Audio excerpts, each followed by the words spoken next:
National conference के सदर व रुकने पार्लियामेंट डॉक्टर फारूक अब्दुल्ला ने कहा है कि उनकी पार्टी ने कभी भी फिरका वाराना सियासत नहीं की है।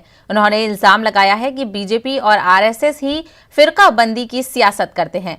बीजेपी के जनरल सेक्रेटरी राम माधव की जानिब से एक न्यूज़पेपर में गुपकार आलमिया पर आर्टिकल में किए गए तबसरे पर फारूक अब्दुल्ला ने अपना रद्द-ए-अमल जाहिर किया। राम माधव ने अपने आर्टिकल में तबसरा किया है कि मुबैना तौर पर गुपकार रहनुमा रियासत की सियासत में इस्लाम से जुड़ी बातें शामिल करने की कोशिश कर रहे हैं।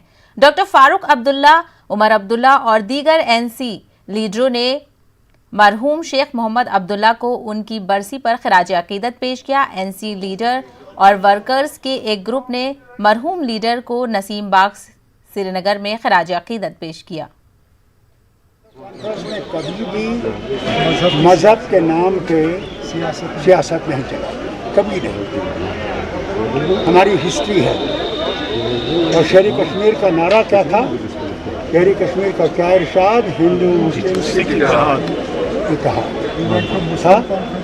और मुस्लिम कॉन्फ्रेंस से नेशनल कॉन्फ्रेंस बनाई क्योंकि वो जानते थे कि सभी इसमें इन्वॉल्व हैं।